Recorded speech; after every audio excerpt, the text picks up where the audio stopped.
It's like having a wah-wah on a guitar, isn't it? Well, hello, everyone. How are you? Good to see you on this Monday. Hope your strong end of the week was excellent and you got to do what you want to do. You're here for whatever length of time that is. So do what you do and do what you do best. So welcome, everyone. Hello, all the moderators. David Barry, 75. Been enjoying a conversation earlier. KT, Darth and Jeannie and Pamela, Jean and Martine. Good to see you, my dear. Wendy, peace. Al, hello. Danny, Skylark, good to see you. Sarah K, hello. Think agape love always and forever. Peace. Love it. Ian, how you doing? Hey, hope that you're doing well. You know, if I keep on working outside these little bits and, going to have that tan of yesterday, right? Summertime. Hey, Miriam, how are you? Good to see you, even. Ivan, good to see you. Twisted Isby, love it. Truth in Me, hello. Claire, good to see ya. Yeah, so let me just invoke favor on everybody. Man, I'll tell you what, this favor stuff works. And in this day and age, you want to have the favor, baby. All over. Let's see. It says, I'm not weird, just a limited edition. So, yeah, none of us are weird. We're all limited editions. So the way I kind of look at it, it's just the way it is. So, hey, let me just get this and put this as the saturation to bringing in the harmonics, the favor. I love this. People are writing me all the time. It works, folks. It really does. Your words are going to come to pass. You might as well make them good ones, right? All right. So all these favors will come upon us and overtake us if we give voice to them each day. Favor will be with us in the city. Favor will be with us in the country. Favor will heal our bodies when we speak favor into our bodies. Favor sets apart our children, our animals, our ground as favored with abundance of joy. Favor will be found in our food, water, and pantry. Favor will walk with us when we go in and walk with us when we go out. Favor will cause our enemies to be at peace with us. Favor will be upon our barns and storehouses where we keep our valuables to prosper and be in safety. Favor will be upon us in everything we undertake. Everything we set our hands to, favor shall cause it to prosper. Favor shall be upon all of our material property, that it lasts longer and doesn't break. Favor shall protect us, our offspring, our possessions from calamity. Favor will lead us all to good fortune in all things. Favor will cause us to be the head and not the tail. Favor will cause us to come out on top and not beneath. I love that. Favor will cause us always to be above and not below. Hey, don't know about you, but I think that's the ideal position. Favor will cause us to have favor with the elements. Favor will cause us to be favored with the spirit realm. We're going to talk about that one, baby. Favor will cause us to be favorable to everyone we meet. They will see us with favor. Favor shall seek us out. And as we like to say, it will be created in my words, and what was said has been done. Yeah. I'm telling you, man, we could almost make that into a song, couldn't we? Far out. So, how the heck are you? Happy birthday to everyone that's having a birthday. Congrats, man. Made another one. And we just send out healing to all of those who are facing, health challenges. And lots of people are. So if you are, we're speaking to you and we're just uplifting you. We're edifying you. Edifying means to be lifted up. So anyway, found a good price on talisman. I left the link. Thank you to the individual. I think it was Amy who sent it to me. Checked them out, and the prices are the best. Cathra, over there in Lebanon, this is a place that I think you can find them as well. So check it out. Hey, Headley, good to see you from Cape Breton. Is I say that Brighton? Is that right? Brighton? Anyway. Hey, Brian, Milky Way Messenger, how are you, my friend? And EO, hello. Jill, good to see you. Empress Trina, good to see you. Love it. Hey, Julianne, going to have you on here pretty soon. I got emails backed up to the wazoo, but give me time. Valerie, good to see you. There's a song like you. And Jeremy and etc. Folks, we got a lot to cover. It's real interesting if you're listening live and you're in the chat room. So as you saw the graphic that introduced this, spirit or soul, which one crosses over? What is a soul? I mean, I have seen bet on Hallie, I saw that. All right, cool.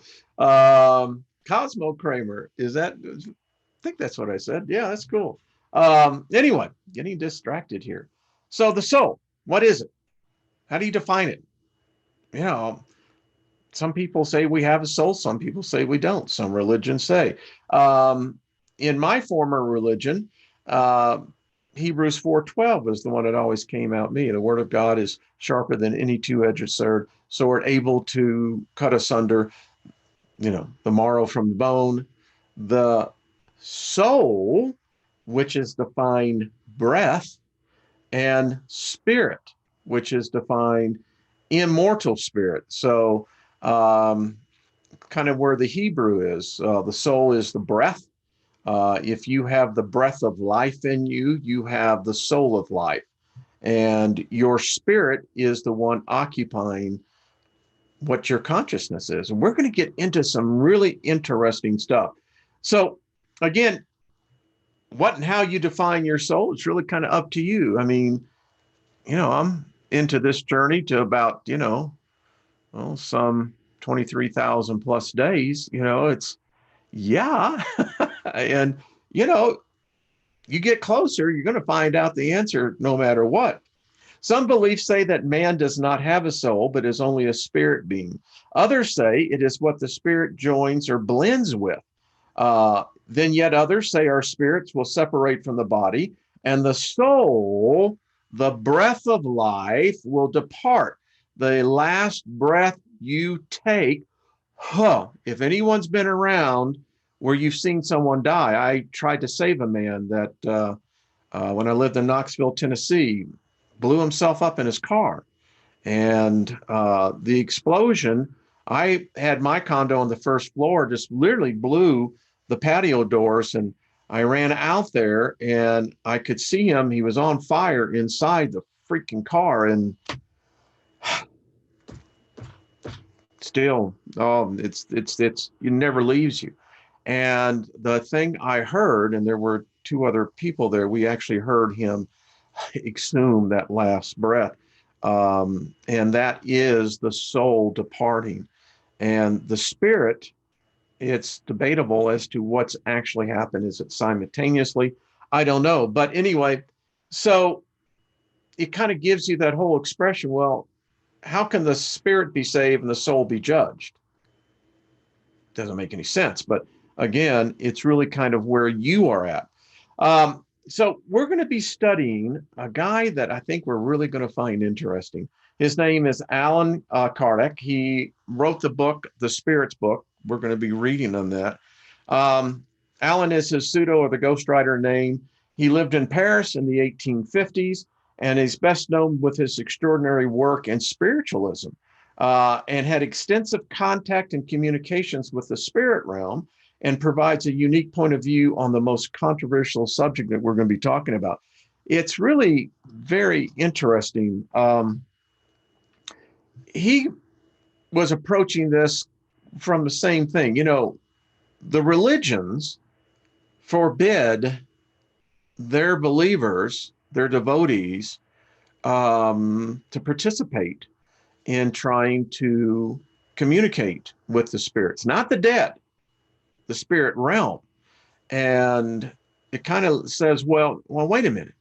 If we're spirit, that means we're occupying space in this realm, this physical dimension. The thing about spirit is that I don't believe it can be contained into one dimension. Now, if it can, well, that just has a lot of validation for a lot of these other theories that we're trapped here. We are basically being regenerated for the energy or fallen angels. I mean, it really kind of funnels down into that. Now, we're going to read today a little different point of view about what the spirits have to say. Now, if you've ever engaged a Ouija board, they called it table spinning back in the day. And the thing about Alan, what they recorded was, and interestingly enough, table turning is what they called it, originated in the United States. It seems like the United States has this ever producing power of spiritualism. It seems like, no one's laid claim. Now, I know the Christians laid claim to the United States. That's hogwash. It's not. If there was anyone to be claimed this nation, it would have been the native people. So always the United States in movements of spiritualism. So we're going to check it out. His point was this. He said, well, if these religions forbid anyone from contacting the spirit realm, what's the implication of this? Is it saying that we're not going over there? Is it saying that something's been short-circuited? Why the fear of spirits? Why is it that it's always, a freaking corpse, something, woo? I look at these modern horror day stories and I laugh. They're laughable. I mean, if you think that the spirit realm is anything like that, well, sweetheart, get ready, because it may just exactly be like that for you, at least for the first little bit. And to be afraid of the spirit realm, when in essence, we're going to be there, if you buy the story, which, many different versions of the story, that's where we're all headed. And if we're not spirit beings, then what are we? Are we golems?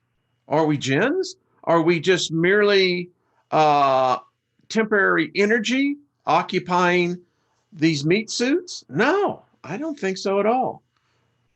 I think that we're much, much than that. And there's been a concerted effort throughout man's culture to always forbid contacting the spirit realm, communicating with them. It's the most asinine trap that has encased our collective consciousness for thousands of years. We've allowed religion, superstition, myth to dictate what it is. Now, we're going to be reading in Alan's book, and we're going to get right into it. None of us are here to do the same thing. This gets right down to the individual. So let's get right to it. So the first document I have is, in fact, excuse me, it's not the one. Wasn't. Here we go. All right. So let's get right into this. This is really cool, folks. I think this is going to help a lot of us. And maybe some of you already know it, and maybe some of you will reject it. Here, there's no agenda being pushed. There's no ideology, theology being pushed. I mean, I'm kind of saying, it's a smorgasbord. Pick what you like and reject. All right. For new ideas, new words are needed. In order to secure clearness of language by avoiding the confusion inseparable from the employment of the same term for expressing different meanings. The words spiritual, spiritualist, spiritualism have a definite acceptation. To give them a new one in order to apply them to the doctrine set forth by spirits. Yes, this is a doctrine of what the spirits have spoken. So if you've got some religious connotation, you're already going, oh boy, all right. Why are you afraid of the spirit realm? Why do you think that?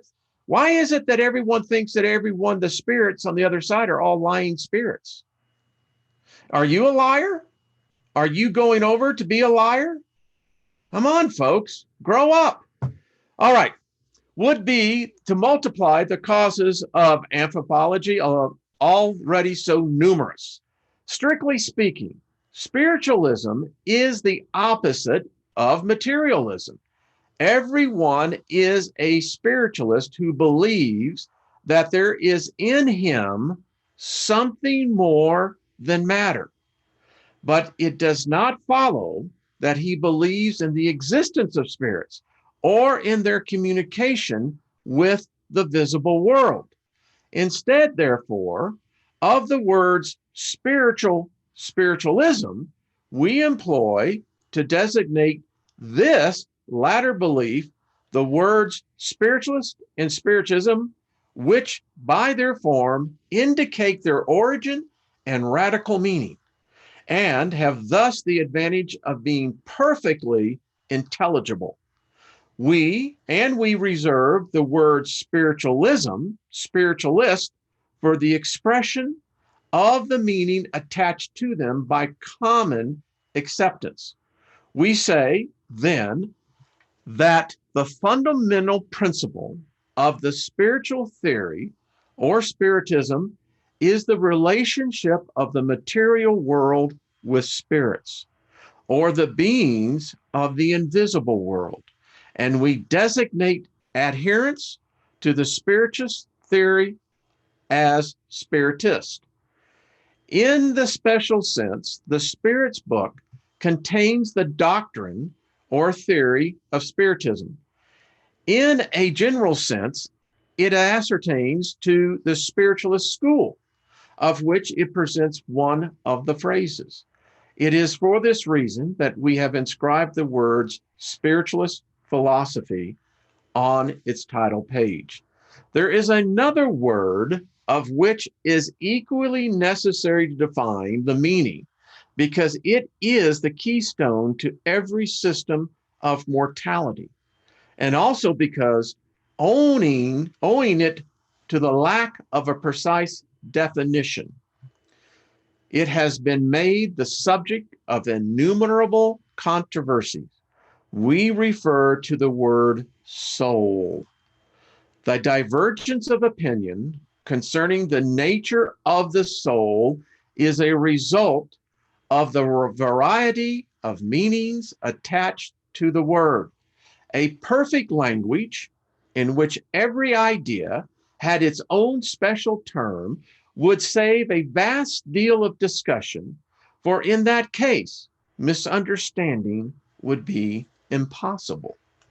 Some writers define the soul as being the principle of organic life, no existence of its own, and ceasing with the life of the body.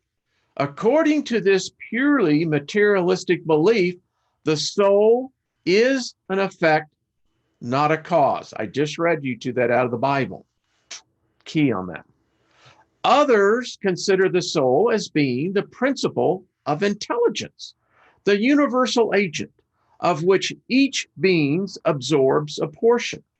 According to them, there is in the entire universe only one soul, which distributes sparks of itself among all intelligent beings during their life. Each spark, after the death of the being, it has animated, returning to the common source and blending again with the general whole. as brooks and rivers return to the ocean from which they were produced. This opinion differs from the preceding one, inasmuch as, according to the later hypothesis, there is in us something more than matter, something that remains in existence after our death. But practically, it is much as though nothing remained of us, since no longer possessing individuality. We should retain no consciousness of our identity. According to this hypothesis, the universal soul is God, and each being is a portion of the divinity. It is a species of pantheism. According to others, again, the soul is a moral being, distinct, independent of matter, and preserving its individuality after death. This acceptation of the word soul is certainly the one most generally received, because under one name or another, the idea of a being that survives the body is found as an instinctive belief, independently of all teachings among all nations. Whatever their degree of civilization, this doctrine, according to which the soul is a cause and not effect, is of the spiritualist. Now, this is a remarkable study because it gets deeper into it. He goes on to say, we think it more natural to take it in its most common acceptance. For this reason, we employ the word soul to indicate the immaterial and individual being which resides in us, that survives the body, even if this being did not really exist and were only a product of the imagination. A specific term would still be needed to designate it. For want of such a term for each of the other ideas now loosely understood by the word soul, we employ the term vital principle to designate the material and organic life which, whatever may be its source, is common to all living creatures, from the plant to man. As life can exist without the thinking faculty, the vital principle is something distinct from independent of it. The word vitality would not express the same idea. According to some, the vital principle is a property of matter, an effect produced whenever matter is found under certain given conditions, while, in the opinion of the greater number of thinkers, it resides in a special fluid, universal, diffused, and of which each being absorbs and assimilates a portion during life, as inert bodies absorb light, the vital principle being identical with the vital fluid, which is generally regarded as being the same as the animalized electric fluid, the designated also as the magnetic fluid, the nervous fluid, etc. Now, that kind of gives us, and we're going to refer more back to this document because it's phenomenal. I think that then that gives us a discussion point. So how do you see yourself? I can accept the idea the soul is the breath of life. I can accept that. I can see that. But now it comes down to the spirit. Is the spirit immortal? Does it exist in a single state of consciousness? Multiple states of consciousness? Does it exist merely in one dimension? Does it extend itself into multiple dimensions? How does a spirit, an immortal spirit, then measure up to the concept of a God, a creator? Is the spirit in its immortality, is it created as a blank slate? Some think that there's a thing called the Akashic record. Some say that in our DNA, in the genetic code, locks all of our former lives. Maybe that is where the spirit, the Ruach, is contained. And then, are all spirits created equally? Are all spirits created in the same manner? Do all spirits, excuse me, start at the same point, the same starting line?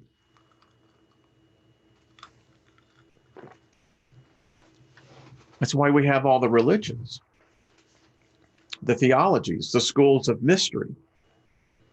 Doesn't seem to me so far anyone's got the complete picture. All right.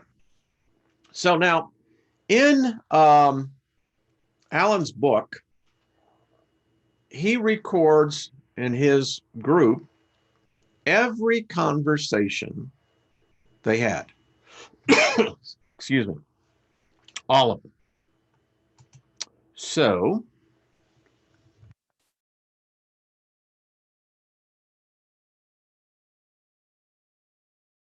here we go. Now this is, I got this one on Kindle. I think I have a version of it on PDF. So phenomena that cannot be explained by the known laws of science are occurring across the globe, caused by the action of a free will, a free and intelligent will. Reason dictates that an intelligent effort must have an intelligent power as its cause, and facts have proven that this force is able to communicate with humanity using material signs.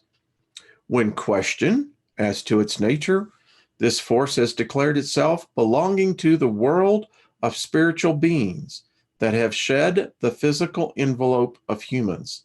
This is how Spiritism has been revealed to us.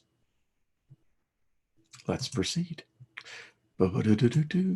Communication between the spirit world and the physical world is natural and has no supernatural character. This is why traces of its existence are found across all nations and in every time period. They have become widespread and clear to all. The spirits assure us that the time chosen by providence for a universal manifestation has come, and that their mission as God's servants and agents of divine will, it is to educate, enlighten mankind, and usher in a new era of renewal for humanity.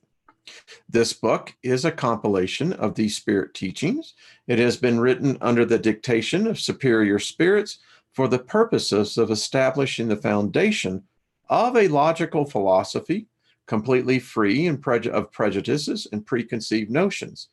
Everything contained in this book is the expression of their thought or has obtained their approval. The order and methodical arrangement of its contents, the comments, and the form given to certain segments of the work are all that have been contributed by the individuals responsible for its publication. Many of the spirits who have contributed to this book informed that they lived on earth during different times when they preached and practiced virtue and wisdom. History has not preserved the names of others, but their elevation is undeniable in the integrity of their concepts and their union with the spirits of well-respected figures of history. The following are the terms under which the task of preparing this book was entrusted to the author, recording through the assistance of various mediums. Be fervent and determined in the works you have undertaken with us. For this work is ours. We lay down the foundations of a new structure to be built, which is destined to unite all humanity in a common sense of love and charity. Before its publication, we will review it and you to ensure the precision of every last detail. We will be with you whenever you request our presence and to assist you in all your endeavors. This is only a part of the mission that has been disclosed to you and of which one of us has already informed you. Out of all the teachings provided to you, some are to be kept to yourself for now. We will tell you when the time has come for their disclosure. Meanwhile, meditate over these teachings so that you will be ready when we notify you that the right time has come. Place the vine branch we have drawn for this specific purpose at the beginning of the book. It is the insignia of God's work and unites all the material elements that best symbolize the body and spirit. The stem represents the body, the juice is the spirit, and the soul or union of the body, and the spirit is the grape. Human beings refine the spirit through labor. It is only through the physical labor of the body that the spirit acquires knowledge. Do not be discouraged by critics. You will encounter malicious detractors, especially those whose interests lie in maintaining existing maltreatments and exploitations.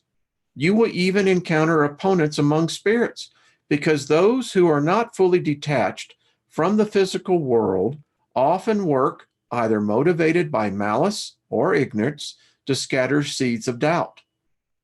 Believe in God and boldly forge ahead.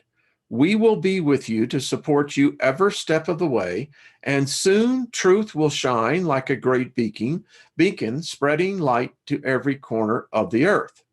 The vanity of some individuals who think that they know everything and insist on explaining everything in their own way will create conflicting opinions. Nevertheless, all who keep Jesus's teachings in their heart will be united in the same love of goodness and will share a bond of brotherhood that will embrace the entire world. Dismissing pointless disputes over words, they will devote their energies to essential matters. The philosophy of all who receive the communications of superior spirits will be the same at heart. Now, I don't know what you think about this. I can go back to my Bible teaching days, and man, this is like forbidden stuff. I mean, you go into this, oh, you're going to hell, baby.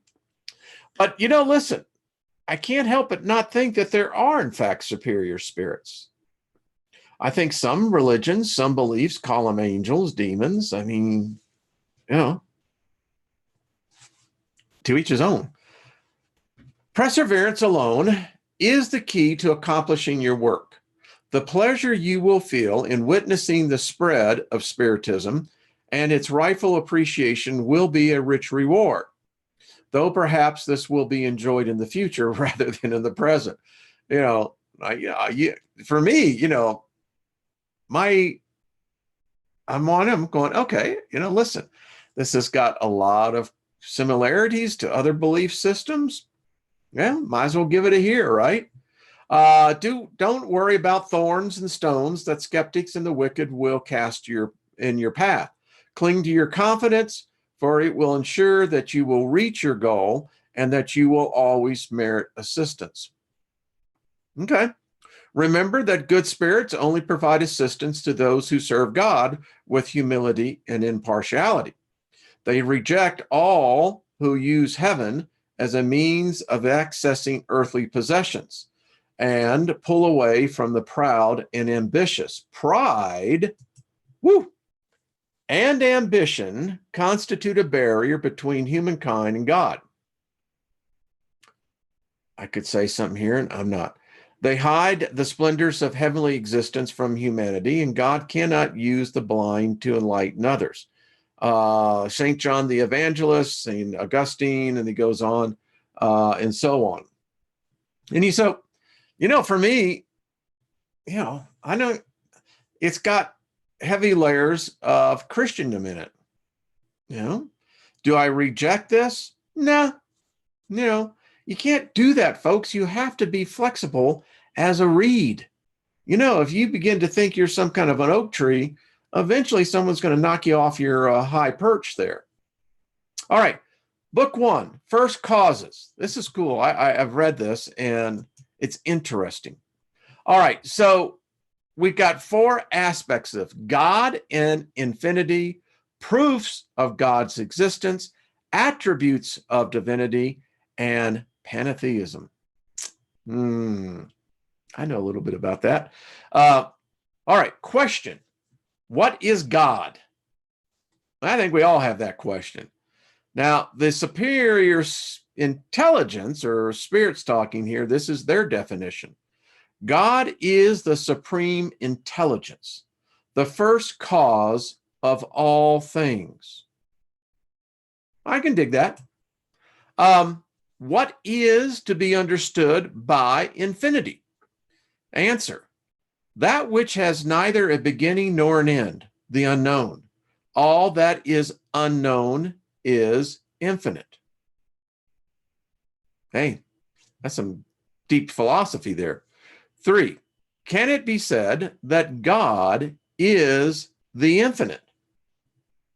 I've used that term, the infinite being, right? Read it in many books, many different theologies. Their answer is, this is an incomplete definition.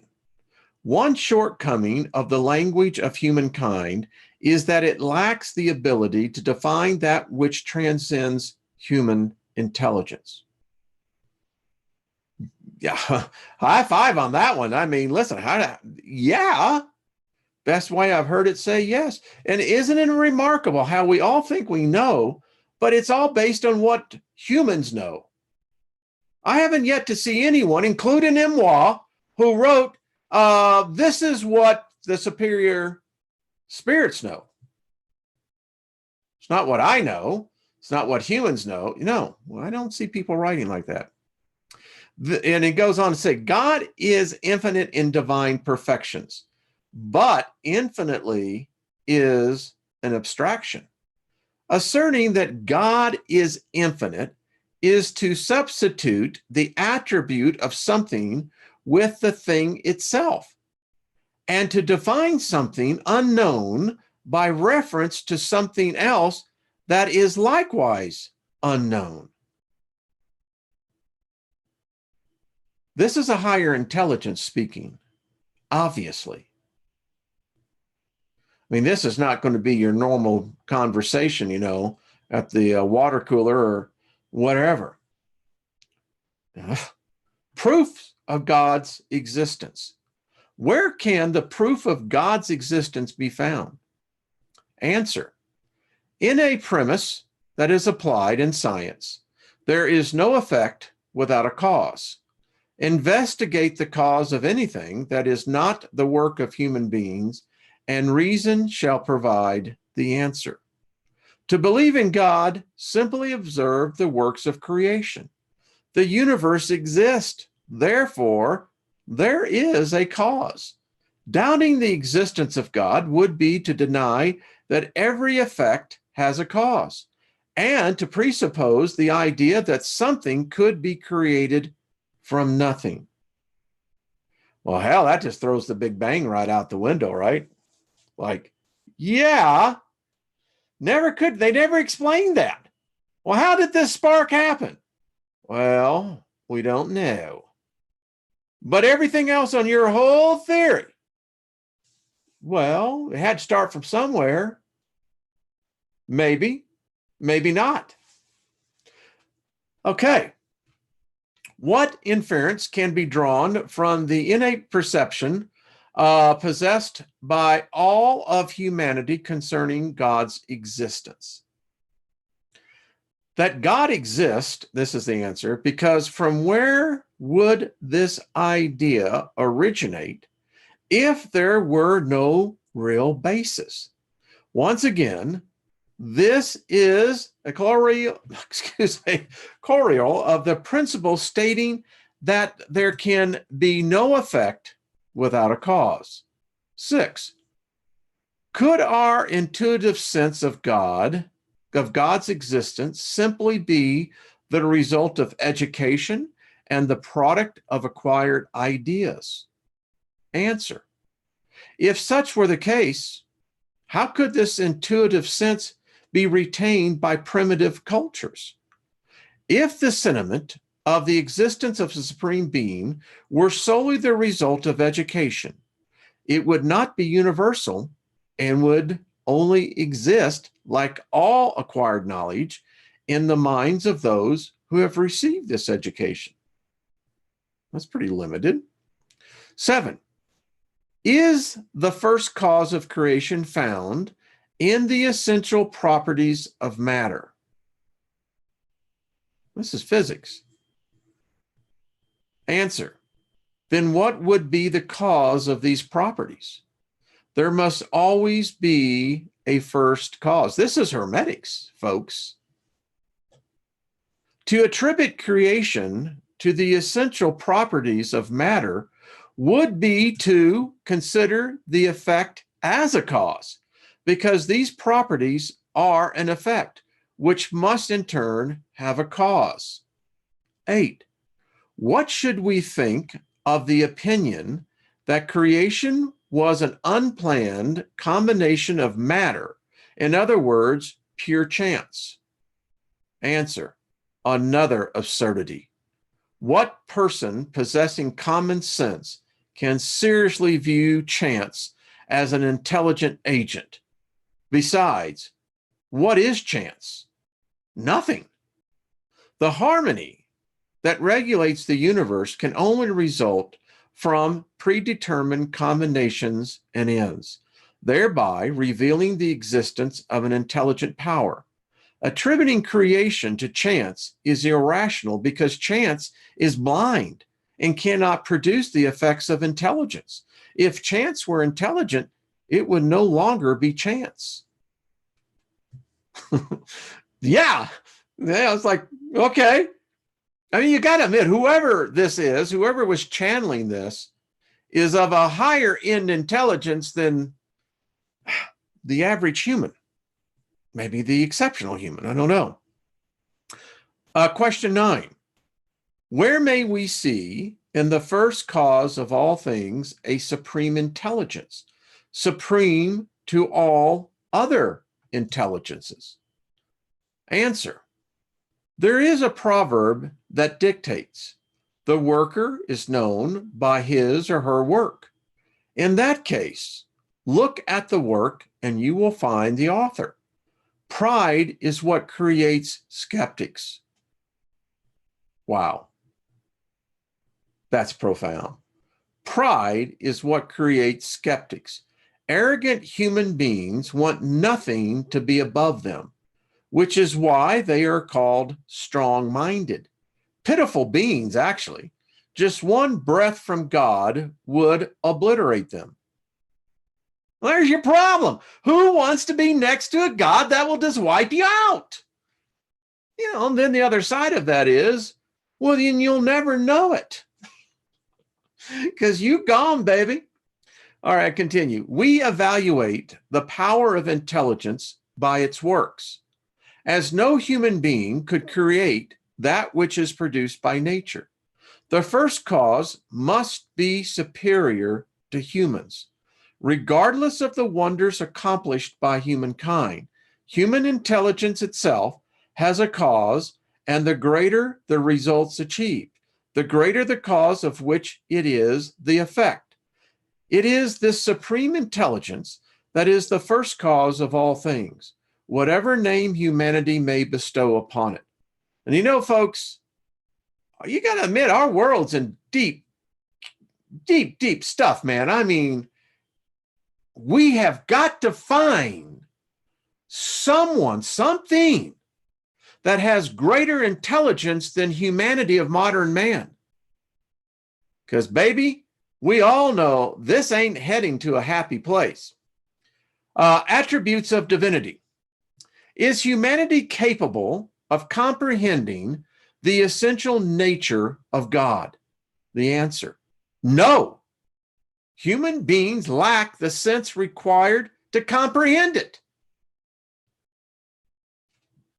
That is probably the most profound statement I have ever seen written. Man is incapable of comprehending the essential nature of the Creator. Call it God, call it whatever you want. We can only imagine. 11. Will humans ever be able to understand the mystery of divinity? Answer. Humans will see and understand God when their spirits are no longer obscured by matter, and when they have come closer by striving for perfection. The inferiority of human faculties make it impossible for human beings to fully grasp the essential nature of God. In the early stages of life, humans often confuse the Creator with the creature, the attributes of the imperfections of the latter to God. As the moral sense of human beings becomes more developed, they are able to penetrate the nature of things more deeply. They will be able to form a truer, more conforming and rational idea of God, even though it will always be incomplete. Question 12. If we cannot comprehend the essential nature of God, can we grasp an idea of some of God's perfections? Answer, yes, some of them. Human beings understand them better as they rise above matter. They catch glimpses of them through thought. Question 13. We say that God is eternal, infinite, unchangeable, immaterial, unique, all-powerful, supremely just and good. Is this not a complete impression of God's attributes? Answer. From your point of view, yes, because you think that you sum up everything in those terms. However, you must understand that there are things that transcend the intelligence of even the most intelligent human being, and that your language cannot express. Reason tells you that God must possess all these qualities in the supreme degree, because if one of them were short or not possessed to an infinite degree, the Creator would not be superior to anything and everyone, and thus would not be God. To be above all things, God must have no variations and must have no conceivable imperfections. Well, see, that disqualifies every God on the earth and the religions today. By the very attributes that we've read, these gods are flawed, which tells me we haven't even gotten close. They continue. God is eternal. If God had a beginning, it either would have had to spring from nothing or have been created by a being that existed before God.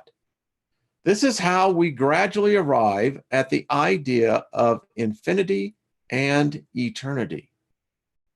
God is unchangeable. If God were subject to change, the laws governing the universe would be unstable. God is immaterial. God's nature is completely different from anything that we call matter. Otherwise, God would not be unchangeable. God would be subject to the transformations of matter. Folks, grasp this. It kind of begins to bring in the whole idea of about some white dude, old dude with a beard sitting on, and some guy coming on a white horse. No, it's greater than that. God is unique. If several gods existed, there would be neither unity in the plans of the universe, nor power in its organization. God is all-powerful because God is unique. Without supreme power, there would be something more powerful then, or as powerful as God. The Creator would not have created anything, and those which God had not created would be the work of another God. God is supremely just and good. The great wisdom of the divine laws is clearly revealed in the smallest and the greatest things. This wisdom makes it impossible to doubt God's justice or goodness. Pantheism. 14. Is God a distinct being, or as some believe, the results of all the forces and intelligences of the universe combined? If it were the former, God would not be God, because the work of creation would be an effect and not the cause. God cannot be both the cause and the effect. Now that's interesting. I tell you, we got to get to call-in line so we can getting into this discussion. This is great stuff. God exists. You cannot doubt this. And that is a crucial point. Do not try to go beyond it. Do not get lost in the labyrinth from which you will never find an exit. Trying to go further will not make you any better. Instead, it would only increase your pride by causing you to believe that you know something, while in reality, you know nothing. Cast aside all these systems. You have enough to worry about that directly affects you, beginning with yourselves. Study your own imperfections so that you may shed them. This will be far more useful to you than any attempt to penetrate the impenetrable. Question 15. What about the concept that all of nature, beings and worlds of the universes, are parts of the divinity, and they are in their entirety divinity itself, i.e., pantheistic doctrine? Answer: human beings cannot be God. Upon recognizing this, they want to at least be part of God. Okay. Question 16. Those who support this doctrine claim to find some of God's attributes in it. As there are an infinite number of worlds, then God is infinite. As vacuum or nothing else of nothingness is nowhere, God is everywhere. Since God is everywhere and everything is an integral part of God, God gives an intelligent purpose to all natural phenomena. How can we oppose this reasoning? Reason, this is the answer. Think long and maturely about the assumption in question, and you will have no trouble finding its irrationality. This doctrine makes God a material being who, despite being endowed with supreme intelligence, would only be a large-scale version of what we are. However, as matter is increasingly transforming, God would have no stability if this theory were true. God would be subject to all the instabilities and needs of humanity. God would lack one of the essential attributes of divinity, the quality of being unchangeable. The properties of matter cannot be attributed to God without lowering divinity in our thoughts. And all the subtleties of sophism fail to solve the problem of God's essential nature. While we do not know all that God is, we know what God cannot be. And the theory stated above directly contradicts God's essential attributes. It mistakes the creator for the creature, as if one were to consider a clever machine to be a vital part of the engineer who designed it. God's intelligence is revealed in the work of creation. as an artist in his or her canvas. God's works are no more part of God than the canvas is a part of the artist who painted it. Wow. All right, we'll stop right there. I mean, this is some cool stuff.